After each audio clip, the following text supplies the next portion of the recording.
So after the Bulls faced one of their toughest stretches of games in their schedule, playing a good portion of their games on the road last week, the Bulls are finally going to start seeing things ease up a bit with the games they have ahead of them, and hopefully we'll also see the return of Nikola Vucevic sometime this week. So in this video, we'll be previewing this upcoming week of games for the Bulls, keys to each game, and of course, my prediction of wins and losses. So what's going on, everyone? You are listening to Bulls Central here. Hope you're all doing well. Guys, before I get into the content, just a friendly reminder that Thrive Fantasy is hosting a giveaway exclusive for this channel where they'll be giving away a Bulls jersey of your choice. When you sign up with their esports app and deposit $10, you will then be automatically entered into a raffle for the giveaway, and they will also match your deposit up to $100. You can download the app with the code BULLS by clicking on the link in the description below. So let's talk about the Bulls' upcoming games this week. The Bulls have 4 games starting tonight with the second half of a back-to-back at the United Center against the Pacers.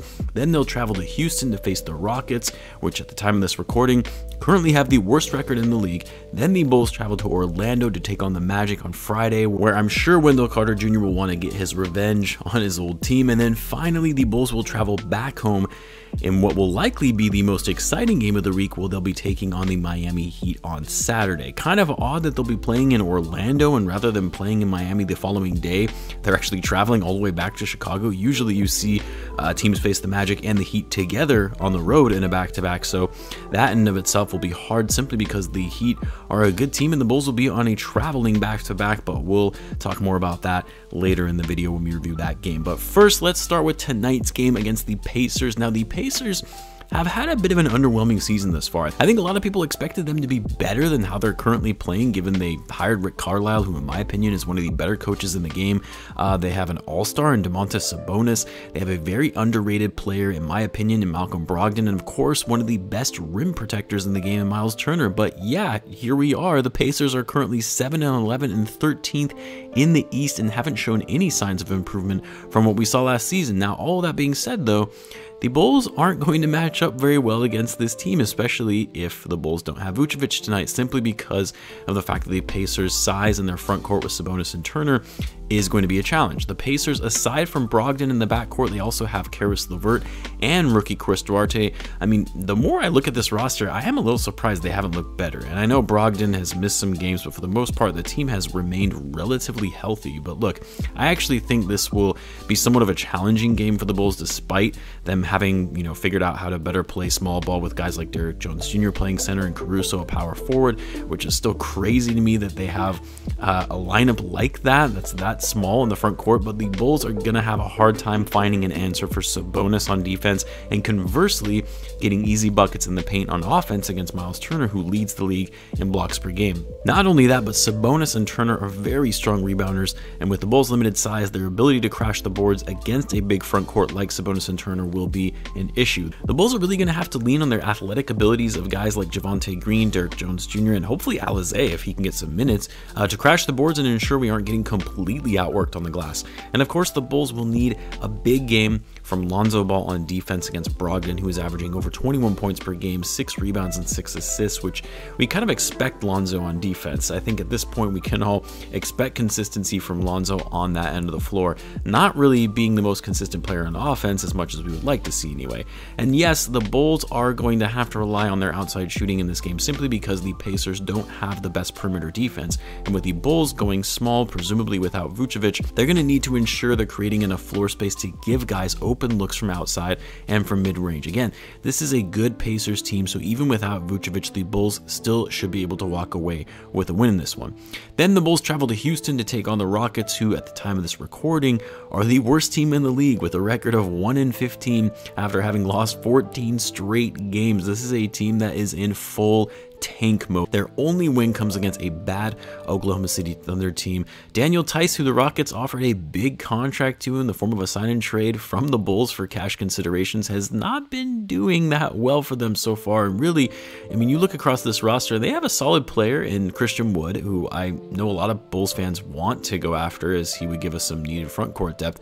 They've got their rookie in Jalen Green, who has been okay, solid for a rookie, but has been very inefficient, and you could argue that he wouldn't be putting up up the kind of numbers that he has been on a good team, that they would likely be even lower, and Kevin Porter Jr., who has been an okay piece for them as well. But look, this is a young team, not a lot of talent. They're one of the worst offensive teams in the league. They're terrible in terms of their overall passing, and their defense is below average as well.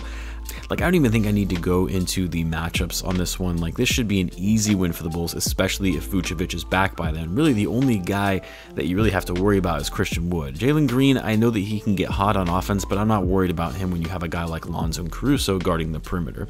Then the Bulls will fly to Orlando to take on the Magic. The Magic are kind of an intriguing team because obviously they triggered their rebuild at the trade deadline last season, one of which being a transaction they made with the Bulls for Vucevic. They also traded away their other better players in Evan Fournier and Aaron Gordon, and the Magic actually have a solid young team. They're not a playoff team by any means. They're 4-13, and they've got some decent pieces to build around though, and they're going to get another high draft pick in this upcoming draft, and they still have the Bulls' first round pick in 2023.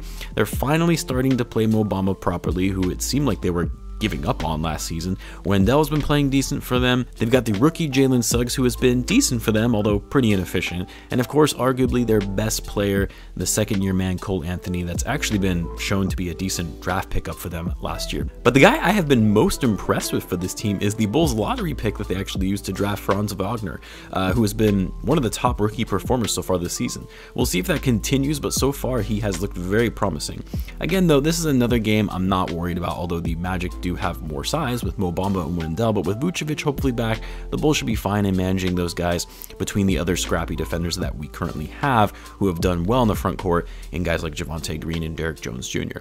Then we get to the game I am most excited about on Saturday, where the Bulls will play the Heat back home in Chicago. Now, the only thing that is unfortunate about this game, like I mentioned at the top of the video, is it's a back-to-back where the Bulls will be traveling from Orlando, and unlike the Heat, they'll be off from Wednesday until that game. So the Heat are going to be very well rested, whereas the Bulls will be on their 5th game in a span of 7 days when they face the Heat, which isn't ideal when you're going against one of the better teams in the East and a team that the media and most NBA fans pick to be better than the Bulls in their offseason transaction to be some of the best in the league, whereas the Bulls, they said, had some of the worst transactions in the league. So because of that, I just really want the Bulls to win this game and beat this team handily just to shut up the haters even further. But look, even fatigue aside, this Heat team, they're a tough matchup for the Bulls. You know, Vucevic has never matched up well against Bam Adebayo, even when he was with the Magic. And yes, by this point, I'm just assuming that Vucevic will be back in the Bulls lineup, but he hasn't matched up well against Bam, just because Bam is a super athletic freak who is an incredible defender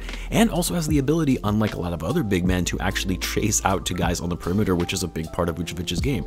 Bam is also very efficient in deflecting and intercepting pick and roll plays and lobs inside. Not only that, but for the Heat, Tyler Hero has been having an incredible season for them thus far. After having an okay sophomore year, where coming off of a great rookie season, to now being one of the top candidates for 6th man of the year, averaging over 21 points per game, 5.5 rebounds and 4 assists.